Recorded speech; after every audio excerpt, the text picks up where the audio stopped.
February 23rd, 1978. A young man vanishes, gone without a trace. His name, Stevenkubacki. He was a bright student full of promise, attending the University of Michigan. Steven was not just any student. He was an avid outdoorsman, someone who found solace in nature. He loved hiking, exploring, and was particularly drawn to the serene beauty of Lake Michigan. A student at the University of Michigan, Steven often spent his weekends hiking through the dense forests and along the picturesque shores of Lake Michigan. His friends and family knew him as a careful and experienced hiker, always prepared for his adventures. Drawn to the beauty of Lake Michigan, with its vast expanse of clear blue water and tranquil surroundings, it was a place of peace for Steven. But beneath its calm surface, Lake Michigan holds many secrets, known for its tranquility and its mysteries. Over the years, many have been captivated by its beauty, yet puzzled by the strange occurrences there. Some call it the Michigan Triangle. This area, much like the Bermuda Triangle, has been the site of numerous unexplained disappearances. Boats have vanished without a trace. Planes have gone missing. And people have disappeared never to be seen again. A place where strange events happen. The Michigan Triangle has long been a source of intrigue and fear, with many speculating about the forces at play in this mysterious region. Could this be where Stevenkubacki met his fate? On that day in February, Steven set out on a solo hike along the lake's edge. He was never seen again. His disappearance left his family and friends in a state of shock and despair. Or is there something more to his story? The mystery of Stevenkubacki's disappearance remains unsolved. Did he fall victim to the enigmatic forces of the Michigan Triangle, or is there another explanation? The enigma of Lake Michigan continues to intrigue. Kubacki sets out alone. February 23rd, a Friday. The air is crisp, the sky a pale blue, and the snow beneath his skis crunches with each glide. He is determined, focused, and ready for the challenge ahead. He plans to cross-country ski. It's a journey he's been planning for weeks, meticulously checking his gear and ensuring everything is in perfect condition. The thrill of the adventure calls to him. From the eastern shore of Lake Michigan, the vast expanse of the lake, frozen and serene, stretches out before him, a silent witness to his endeavor, to the Sleeping Bear Dunes National Lakeshore. The dunes, covered in a blanket of snow, rise majestically, their beauty both inspiring and daunting. A distance of roughly 10 miles. 10 miles of challenging terrain, where the path is often obscured by snowdrifts, and the forest seems to close in around him. He packs lightly. Food. Just enough to sustain him for the day, carefully chosen for its energy-boosting properties. Water. His skis. Essential items for his journey, each piece of gear selected with precision. No compass, no map. He's an experienced outdoorsman, confident in his abilities. He trusts his instincts and his knowledge of the land. He's last seen near the village of Empire, a small, quiet community nestled at the edge of the forest, where the locals know the land well. Dressed in a blue parka, the bright color stands out in the white snow, a beacon in the wilderness. Jeans, hiking boots, practical attire for the conditions, chosen for their durability and warmth. He disappears into the wintry landscape. The forest swallows him, the trees standing tall and silent, witnesses to his passage. The snow covers his tracks, and the wilderness keeps its secrets, leaving only questions and the haunting memory of his journey. Days turn into weeks. The search for Stevenkubacki intensified.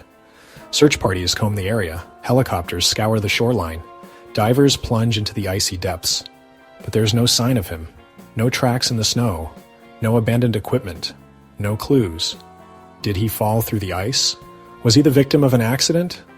Or could something more sinister be at play? His family clung to hope. Friends prayed for his safe return. The mystery deepened. 14 months pass. The trail runs cold and hope begins to dwindle. Then the unthinkable happens. Stevenkubacki reappears, but not on the shores of Lake Michigan. He's found hundreds of miles away, in Pittsfield, Massachusetts, disoriented, confused. He has no memory of what happened, no recollection of the missing 14 months. He's alive, but his story is far from over. A gap in time. Kubacki is examined by doctors. Physically, he's fine. His vitals are stable, and there are no signs of any physical trauma or injury. The doctors are puzzled by his overall good health, considering the circumstances of his disappearance. A little thin, a little weak, but otherwise healthy. His body shows signs of mild malnutrition, but nothing severe. It's as if he had been eating just enough to survive. His muscles are slightly atrophied, indicating a lack of physical activity during the time he was missing. Mentally, he's another story. He's suffering from amnesia. His mind is blank, unable to recall the events that transpired during his disappearance. The doctors conduct various tests, but the results are inconclusive.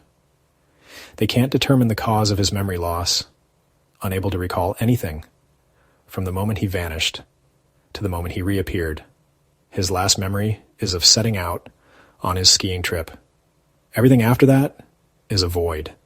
He can't remember where he went, what he did, or who he might have encountered. There are strange details as well. He's found with items that weren't his. A backpack, the contents of which are equally baffling. There are food wrappers, a flashlight, and a few personal items that don't belong to him. It's as if someone else had been using the backpack during his absence. Clothes, even a map. None of it jogs his memory. The clothes are not his size, and the map is of an area he doesn't recognize. The doctors and investigators are at a loss. They can't piece together the puzzle of his disappearance and subsequent return. He insists he wasn't on the ice that day, and he has no recollection of being anywhere near the location where he was found. His insistence only adds to the mystery. If he wasn't on the ice, then where was he? And how did he end up with these strange items? But his skis are never found. The search teams comb the area, but there is no trace of his skiing equipment. It's as if they vanished along with him, only to remain lost when he reappeared. The unanswered questions continue to mount, leaving everyone involved grasping for explanations. The case of Kubacki's disappearance and reappearance remains one of the most perplexing mysteries. Each clue only seems to lead to more questions, and the truth remains elusive. As the investigation continues, the hope is that one day the pieces will fall into place, and the gap in time will finally be understood. The silence after the storm. Kubacki returns to his life in Michigan. He tries to piece together the missing months, but the memories remain elusive. He faces skepticism and disbelief. Some whisper about foul play. Others speculate about mental breakdown. But Kubacki refuses psychiatric evaluation. He maintains that he simply doesn't remember. The experience leaves him shaken, haunted by the unknown. He retreats from the public eye, and the questions linger. Whispers of the Unexplained. Theories swirl around Kubacki's disappearance. Some dismiss it as a case of amnesia, a psychological episode triggered by stress. Others point to the Lakemichigantriangle, a hotbed of paranormal activity. Legends abound, of strange lights, vanishing ships, time distortions. Could Kubacki have stumbled into a vortex? A rift in the fabric of reality? Or is there a more rational explanation? A life resumed, a mystery enduring.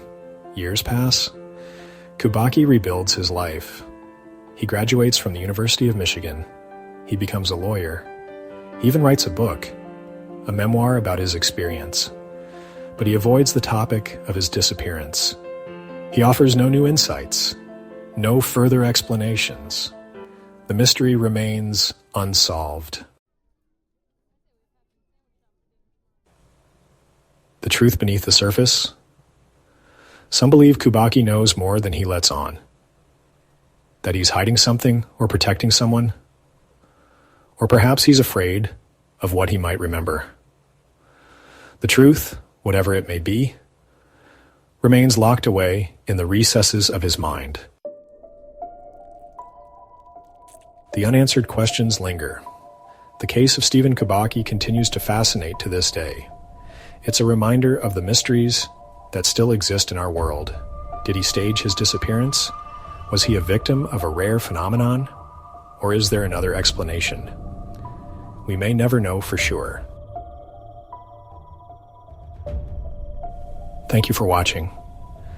If you like exploring the world's most mysterious disappearances, please like this video, subscribe to the channel, and hit the bell for more missing stories like this. Stay curious, and I'll see you next time.